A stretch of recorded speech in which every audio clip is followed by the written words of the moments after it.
I just learned some jazz today. All right, guys, this is episode 66. We're excited for this one. This is about 5 reasons and some value adds about how to rebrand your business. So, Liz, how do you feel about this episode?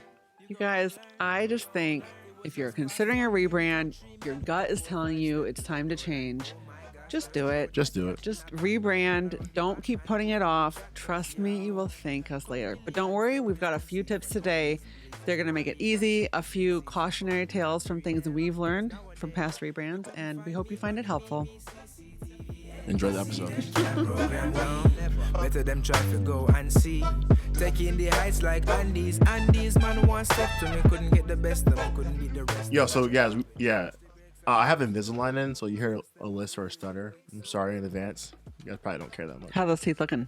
Pretty straight. Can we see it?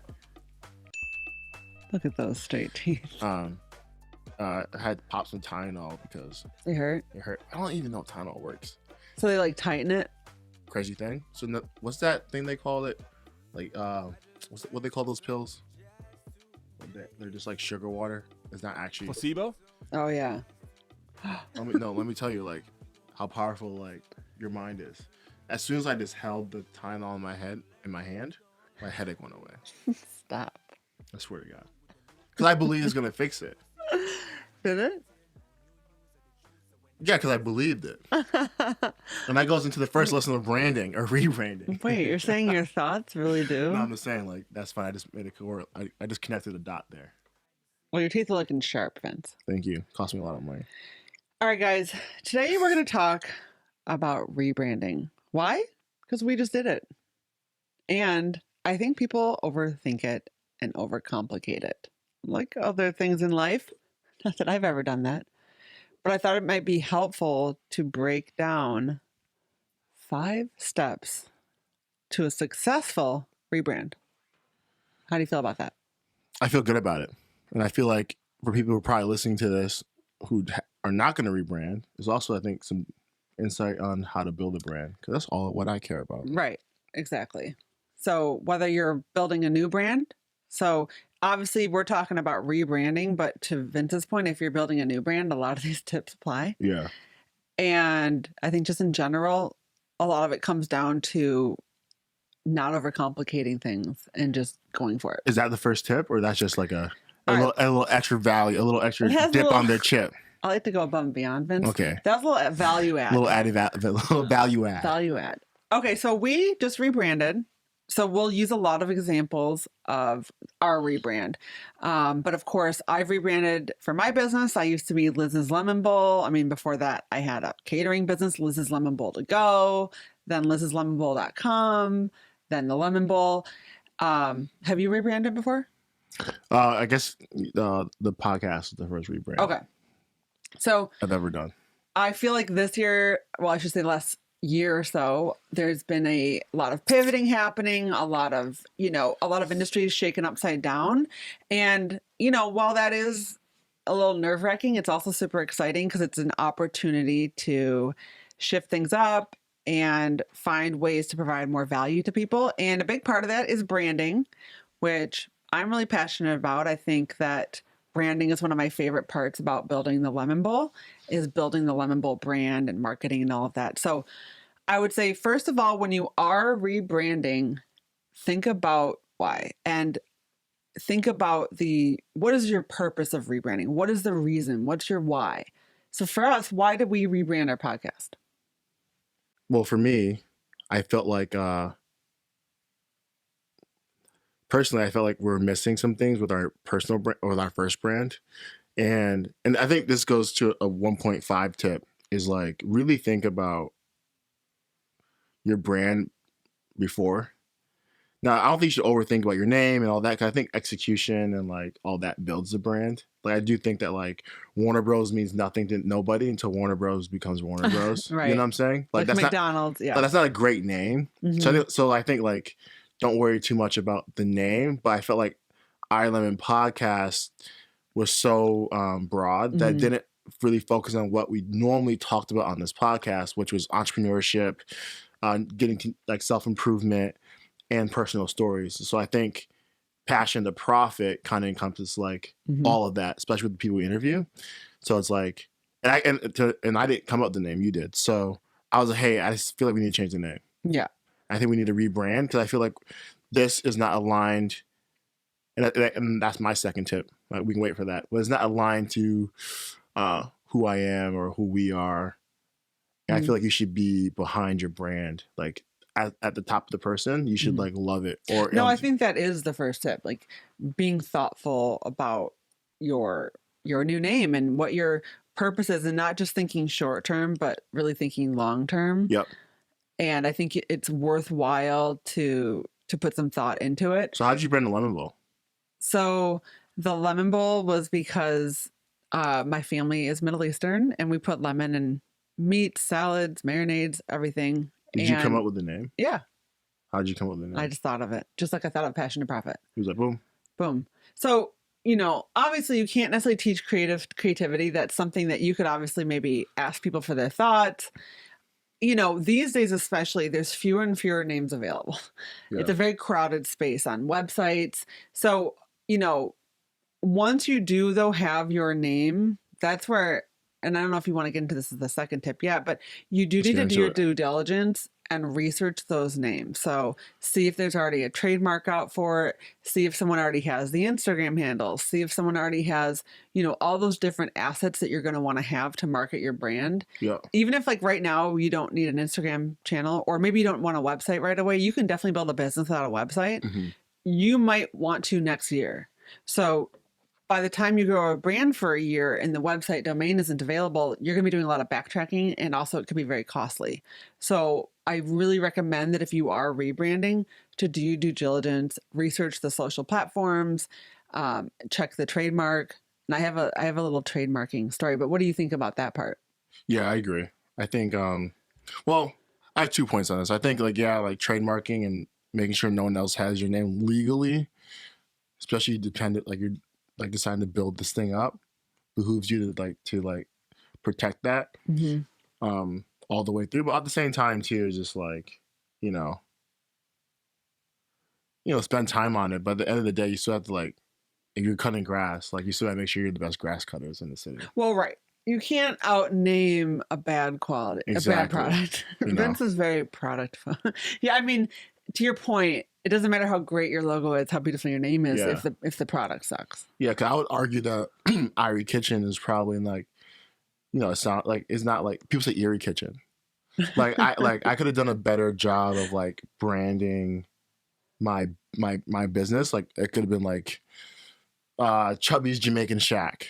You get what it is. Mm-hmm. So I guess also is and this is yeah, go ahead. This is my third tip. Is understand what you're trying to build and where you're trying to grow. There's small business owners, there's people who are trying to build brands. And so I think if you're trying to build a brand and not just a small local brand, then it determines your name. Mm-hmm. So if I was a local restaurant, it would just be Jamaican Shack, because I can do 3 of those max, and I'll be everyone knows, oh yeah, we go to the Chubby Jamaican Shack.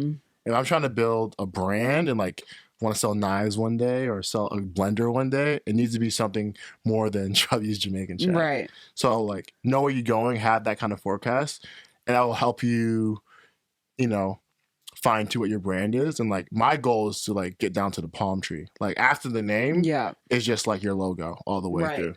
But if you're going through a rebrand, let's say you've built a coffee shop, and you got 5 locations, you're crushing it, but now you want to take it to the next level, if you're connected to that brand, your customers are connected to that brand, there could be a lot of trouble with the rebranding.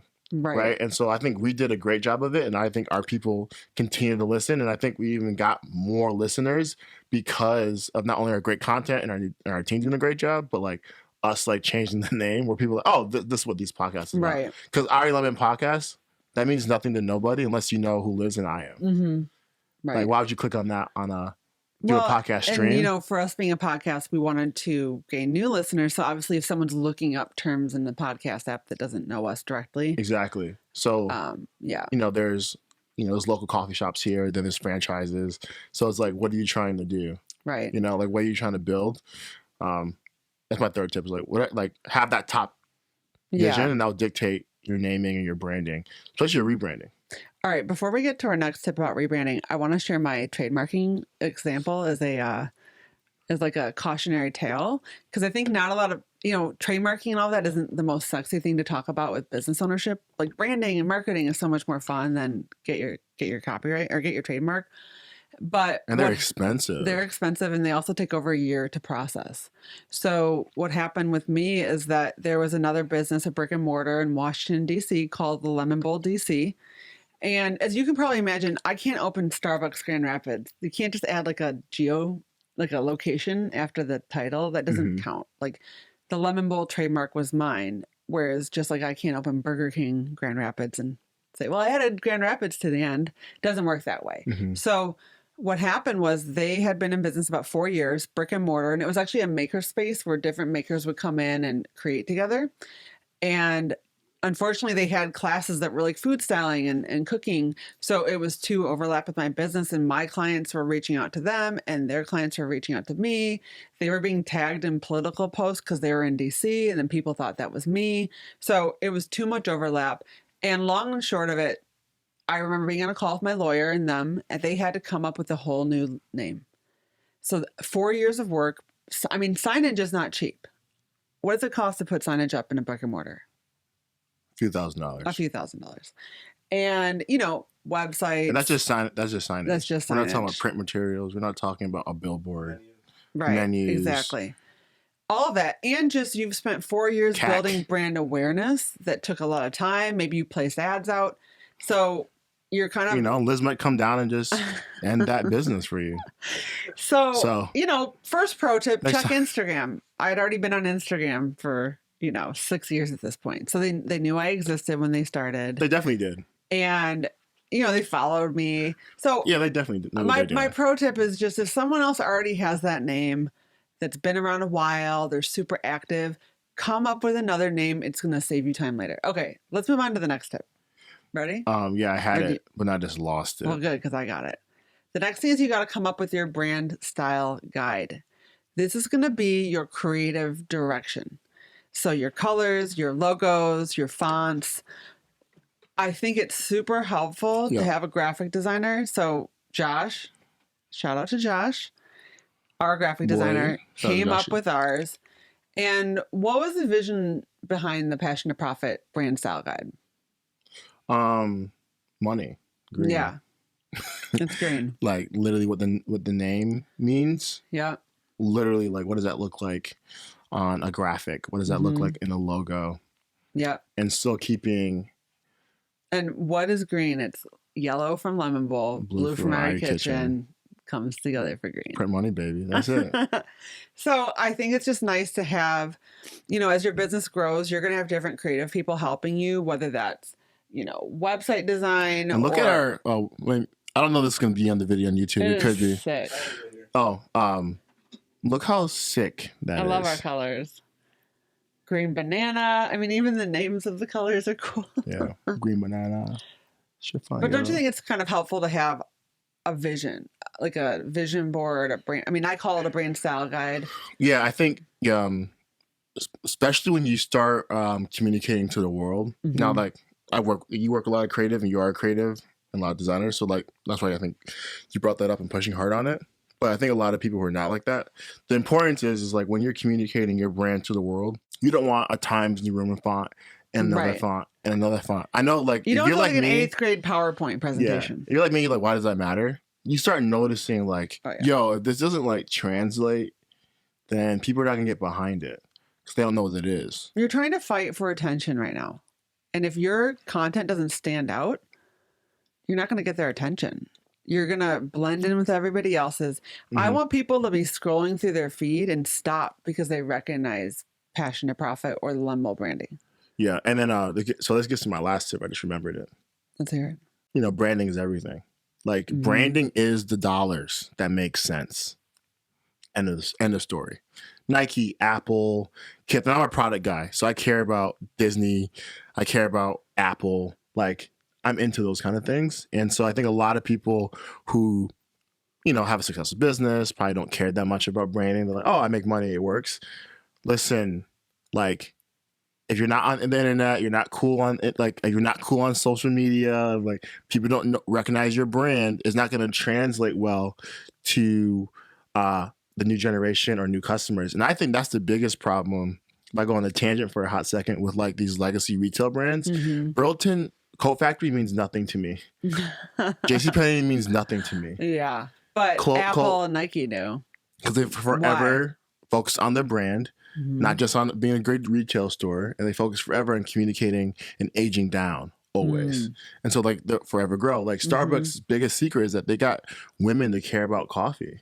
Yeah. Like that's how they exploded. You know how they did that? They put little frappuccinos and they sold them in Costco's. And now Starbucks is like, what is Starbucks? They sell more milk than they sell coffee. Right. Starbucks is a brand. Yeah. End of story. I agree with so that. when you grab that, like I was talking about Tylenol earlier, like I had a headache. It's like, that's just a brand. Does it actually work? Probably not. Yeah. But I believe it to be so. And I think get people to believe in your brand. And it starts with you believing in it. So get your brand style guide, be focused on it, and trademark it out. I have another tip. It's not really a tip. It's just a piece of advice. Stop overthinking it. I see too many business owners that avoid a rebrand because of all the work and the hassle and having to get a new logo made and having to get new colors and communicate new creative direction to a team. And what ends up happening is they put it off, they put it off, they put it off, only to then have a brand that they don't feel good about. They don't stand behind the name. It doesn't feel right to them. It doesn't feel good to them. And then by the time they get around to it, now their company is so much bigger. It costs that much more to make all the changes. They've already gotten that many more people aware of their now outdated brand. So just do it now. Don't keep putting it off because it's only going to get harder to do the bigger your brand grows. Yeah. So don't overthink it. Just do it now. It's going to be easier to do it now than to. There's no benefit in waiting to rebrand if you don't feel good about the brand that you're behind. Yeah. And on the flip side of that, don't spend 7 hours on it either. Make a decision quickly. Oh, I was going to say 7 hours doesn't seem too long. But you're saying make it quick. Yeah. There's so many people who like it was the same thing. Like putting it off. Yeah. Is the same thing. Like overanalyzing it. Yeah, like overanalyzing it. Like if it's not like, you know how many people I used to like go up to and ask them like, what does their brand mean? And they'll throw me a pamphlet. Right. That they spent, I guarantee they couldn't tell you 150 hours in from the top down to they don't know what it is. So you guys spent way too much time on this. And now everyone's in the weeds. Vince, what does passion to profit mean? It means get that money, baby. What does it mean to you? It means find a job that doesn't feel like work. Do that forever and make tons of money. Passion to profit. Hey, this is Kirk, the producer of the Passion to Profit podcast. Hang with us. We'll be right back after this short break. Guys, look. It's not very often we ask you for a favor, but we have a few special requests for you. Social media. Follow us, tag us, share us to your best friends. Passion to Profit podcast. When it comes back around, so we just live for the sound. Yeah, guys. So, man, I feel like, you got any more little value adds for people in rebranding? I just want people to not put it off. Do it now. Don't overthink it. Hire a great designer. Don't go cheap on creative. Yes, don't go cheap. Creative is not an area you can skimp out on. Don't go cheap on your branding. And I feel like there's a general rule of thumb. If you have to explain everything about creative to your graphic designer, find another graphic designer. Josh put our style guide together, didn't ask us any questions, and came up with this vision that we didn't even know we wanted until we saw it, like green. Duh, it was the perfect color. He knew exactly what to do. I think that's the type of graphic designer you want to make that one like North Star piece of paper that you then use, throughout. Do you believe in having consistent, clean branding, Vince? Yeah. Why? It's how you communicate to the world. Why is it important, for example, to not just pick a new font every day?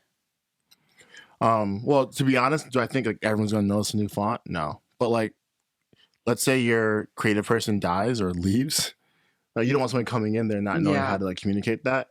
But for people that are paying attention, and they're going to notice that it's not matching up. All right, here's my answer. I'm a big fan of delegation.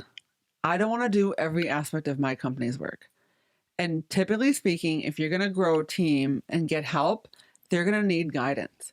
They're going to want that brand style guide. You know how many people I've sent a brand style guide and they've thanked me because I'm the first client that had a brand style guide for them?